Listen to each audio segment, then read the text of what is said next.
Hello everyone and welcome back to a new episode. Excuse my voice, today I'm a little bit sick. I caught a flu or a virus or a plague because I feel awful for the past week, but well, I couldn't stay inside knowing that at my friends at Carzet there is this car, this odd MPV car which I wanted to review for a long time. I actually drove the first generation of this car, but this one, it's even cooler, and today I'm going to share the experience with you. But first I want to read something because this is very interesting. I want to tell you the exact name of the car that I have, and for the life of me I couldn't remember the whole name, but I have it written down. So excuse me. So this is the Citroen C4 Grand E/HDI Airdream Exclusive Plus ETG6, which, if you ask me, this sounds more like a Manhattan project or a top secret military project. But no, this is actually the real name of this Citroen C4 Grand Picasso, which is quite an interesting car. It starts with an interesting name, but also it's a very interesting car, and in today's episode I'm gonna talk about it, and I'm gonna drive it, and I'm gonna share the experience with you. So see you in a bit.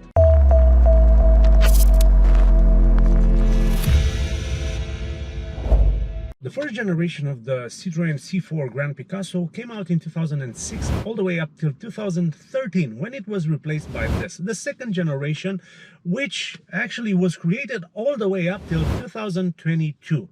And you're gonna say, well, how they managed to create this car for this long period of time? Because, well, it should have been outdated, and well, most of the cars are, but not this one. This has some features on it, and well, I have to tell you that in 2014 this car had a lot of technology, but even today the technology that this car had then is quite mind-blowing. Let's discuss about the front end of this car, which looks futuristic. You have the LED daytime running lights, which they look quite cool up here onto the hood. Well, quite next to the hood, because the hood is quite small, but the front end looks quite big, and you have a big front bumper which emphasizes the weirdness of this car, but it's also a good weirdness because it looks cool. You have huge fog lights, you have these huge headlights, which unfortunately they are not LEDs or xenon, they are just normal bulbs, but they do provide a good visibility at nighttime. The front end of the car stands out. It has a unique design. In my opinion, looks futuristic. Even today, imagine that this one was created in 2014 and it looked like an alien ship, but still today it looks like that. So the front end has top points from my side because, well, I do like quirky, weird cars, and this one is that quirky, weird car. From the side of the car, you can notice a very interesting pattern, this U shape that starts at the rear and then goes all the way to the front, and gives the car a very unique design. And also the car has these aluminium trims on the door side, giving it an elegant touch. The wheels look cool, but due to the salt spread on streets, the wheels get corroded, and this happened to this car as well. The wheels are in a poor shape and they need to be refurbished, but they look cool.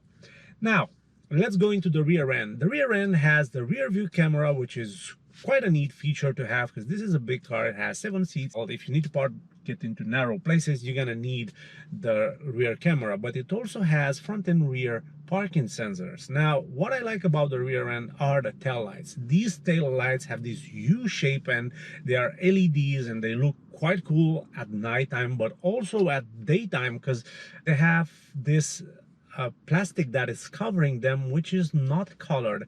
It's a see-through plastic, which is something that I like.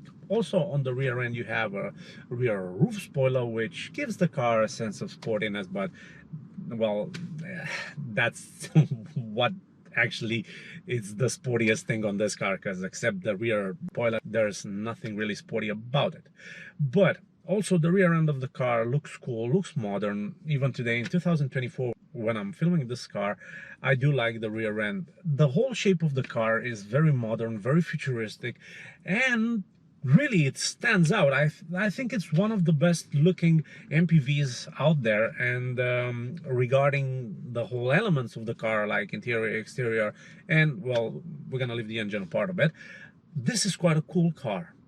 Regarding the engine on this car, this one has a 1.6 diesel engine which has 113 horsepower, 217 Newton meters, goes from 0 to 60 in 12.6 seconds thanks to this 6-speed semi-automatic gearbox, which has the weirdest gear shifter of all time. It's a little thing over here which doesn't look very good, but well, they decided to place it here. It's very counterintuitive, but well, it is here. Usually when you have a steering wheel gear shifter, is somewhere like here, hidden here, and but well, it is what it is. So yeah, this car has a very good fuel consumption. You get 70 miles per gallon, which is quite cool considering that this is a very heavy car with 7 seats and big car. Getting 70 miles per gallon, I think it's quite cool. And economical, of course. Let's discuss about the interior of this car, because this is the best part of it. I mean, they have good quality materials, not really harsh plastic except for this over here, this central, well, kind of like a central console, but it's actually not. It's been placed here, and you have a lot of storage compartment here and a place to put your key here, because this car has start stop with keyless entry and keyless go, and this is quite a cool feature. But let's talk about the seats of this car. They are quite comfortable, but not only that, they have the massage function, and you have 3 types of massage here, and they are gonna give you the best quality massage that you can get in a car. Believe me, I've tried it and it's brilliant. Now, regarding the seats, I do like these headrests. They are very comfortable, and they provide the perfect support for your head. You also have lumbar support, and the seats are heated, and also I like this pattern here with this leather and normal material, which I have to tell you that the pattern is quite interesting. It's half a seat covered in leather and the other half is just normal material, but they are very comfortable. I like the armrests because there are 2 individual armrests which you can adjust like this, and they provide a very nice and comfortable driving position, and also for the passenger. Now, on the door side, you do have this pattern which looks quite cool. You also have this pattern integrated into the dashboard, but not as visible as into the door handles. There are soft materials, there's no harsh plastic in the car, and another thing that I like about this car is this retractable roofline over here. I know that this one doesn't have a panoramic sunroof. I think some of them come with panoramic sunroof, but this one has this thing over here where you get a very good visibility. It's insane. This feature was also on the first C4 Picasso, but they kept it, and I'm glad that they kept this option in these cars. The steering wheel, it's very big. I like that it has the aluminum pattern over here, gives it a very exquisite and stylish look. Also, you have aluminum covering, well, like Citroen does, a part of the air vent, not all of it, just a part of the air vents. But I do think the air vents look quite cool, and they are big. They provide the perfect amount of air into this whole car, but this is not all. Citroen thought of one thing, and I am really happy that they did. For the rear passengers, they installed climate controls into the pillars of the car with air vents as well, so you can adjust the fan speed from there, which is a cool feature.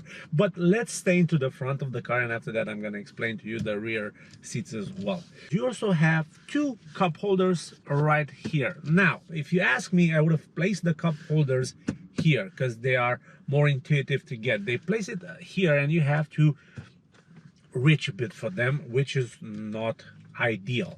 This car has a cool feature. It actually parks itself, which is quite cool. You have here on the steering wheel a button. When you place this car is gonna find a place and it's gonna park itself, which is a cool feature to have on this huge car. Also, you have paddle shifters, which I don't really see their point on a 1.6 diesel engine, but nevertheless they are here. They are made out of this cool plastic, and the thing is that the paddle shifters actually don't move with the whole paddles. There are like two little buttons over here which you press on them and they go up and down, which is quite cool.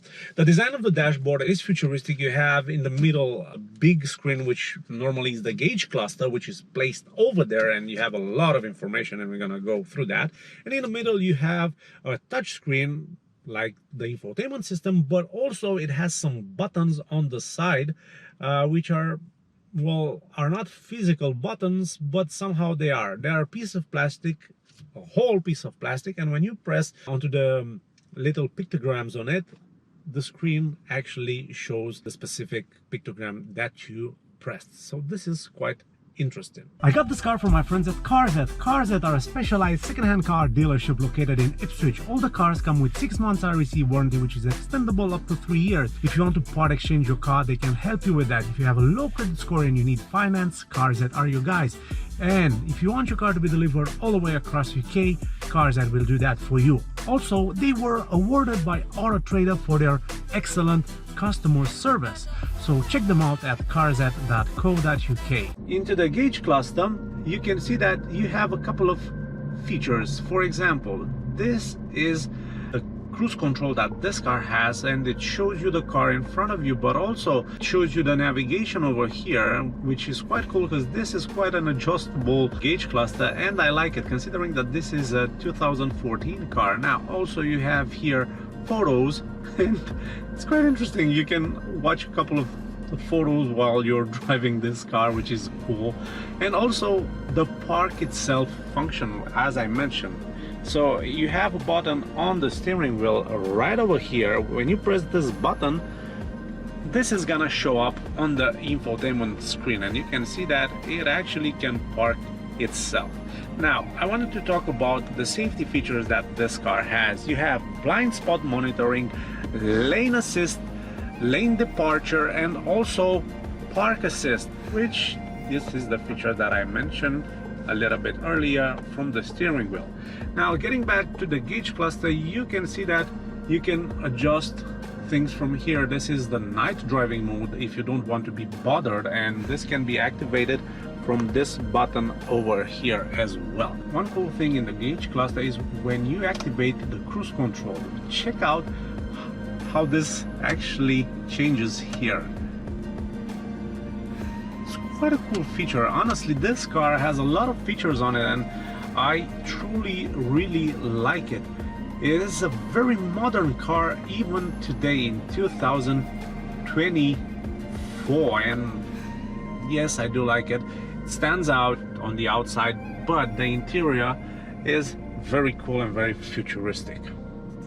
Now you have plenty of cargo space here. You have 2 USB ports, you have an auxiliary jack, and also you have a power socket right here underneath the dashboard. So the front seats of this car are brilliant. The whole center console is brilliant. The whole dashboard looks quite cool. And now we're gonna go into the rear seats. So the rear seats are very comfortable as well. They can fit 3 adults over there, and they're adjustable, so you can adjust the way you are sitting.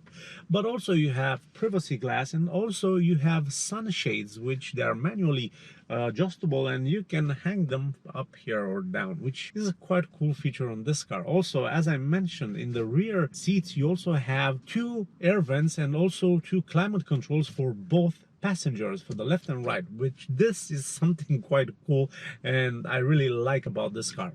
Now on the seats, on the front seats, or the back of the front seats, you also have 2 picnic tables with well, kind of like cup holders, but they are quite interesting, which means that your kids can have lunch back there while you're driving them from school, or they can have breakfast while you're driving them to school, which is quite an interesting thing.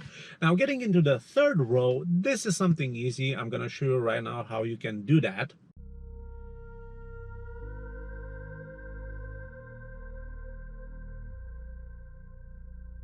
As you can see, the third row seats are mainly made just for small children. I don't think you're gonna fit two adults over there, but probably you can if you squeeze them a bit, but they won't sit there comfortable. But if you place two kids over there, they're gonna sit decent. The cargo space of this car is quite impressive. You get 537 liters of cargo space in the boot, but if you drop the second row seats, you get a whopping 1,851 liters, which makes this car very practical.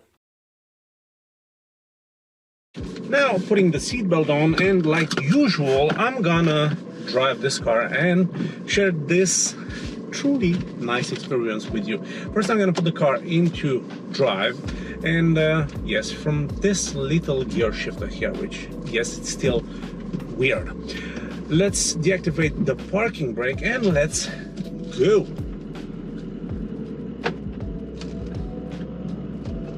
I actually drove this car a little bit earlier today, and well, surprise, this is quite a big car. It feels big, but this is something cool about it, because you have the sensation of being out there. Not regarding the sound, because it's quite good isolated, but regarding how spacious this car feels, mostly due to the fact that it has this big windscreen, and also it has these big windows, and those little windows over here on the side emphasizes the spaciousness of this car. Regarding the comfort, this is a very comfortable car. It actually provides shelter for 7 people, well, actually 5 adults and 2 kids, and it's quite generous in space. Now, regarding the gearbox, I do have a problem with this semi-automatic gearboxes, because sometimes is sluggish. The engine, however, is quite good. If you're hearing something buzzing, that's my number plate, which has been placed into the rear window, my trade plate. Yes, let's get back to the car. So it's very well isolated. You have plenty of options. The seating position is good. They thought of putting massaging seats, but these seats are not electrically adjustable, and this is quite odd. They should have put, at least for the driver's side, the seat be electrically adjustable, but they didn't. Now, this car has these cool features like lane departure, blind spot assisting, automatic parking. You have retractable mirrors, heated mirrors, and also these 2 screens over here give the car a very futuristic feel. Inside, you can barely notice the outside noise, and the car is very comfortable. I have to tell you that the suspension is brilliant. This car goes over bumpy roads and potholes like, well, you barely feel them. I've been driving a lot of cars on these roads, and in some of them, well, you can feel almost everything. But in this one, well, it's quite a pleasant car to be in. Fuel consumption is great. Taxes are low due to the engine size and due to the fact that this is not an expensive car. Now, regarding maintenance, well, Citroen have been known that they don't create the world's most reliable cars, but I think this is a myth. I drove the DS5, I drove the DS3, I even drove the old Citroen C4, and well, they were quite reliable cars. I don't know why people are complaining about them. Hey, look, another Grand Picasso. This is a white one. Yes, so I don't know why people complain about it, not about this one specifically, but about Citroen. And honestly, I do like how they create cars. They create cool modern cars with a lot of options, and they're not that expensive. So if you do the services on time and you provide the car the things that the car needs to keep going, I don't think you'll ever have problems with them. Now, once again, the gearbox is not something that I like.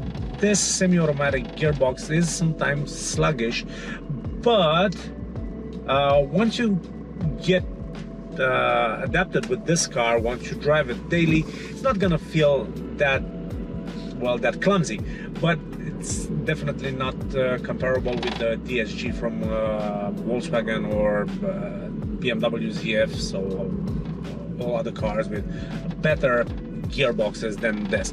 But one thing that I noticed is the fact that it actually changes gears quite smoothly.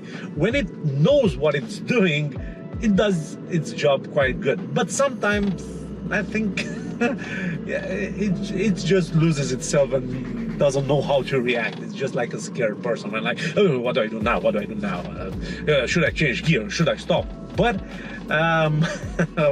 most of the times it's gonna do what it's supposed to do. So yeah, overall the Citroen C4 Picasso is a one beautiful family car which I truly like, and I encourage you to go and drive one. Have a test drive if you're in the market looking to buy a 7-seater. Driving this one, I think it will make you rethink your options, and well, why not? What's life without a little whimsy? So yes, that was it for today, guys. I hope you enjoyed the video. Press a thumbs up and subscribe to my YouTube channel if you like this video, and I'm gonna see you in the near future with a lot more episodes and a lot more cool cars. So, well, I shall see you when I'll see you.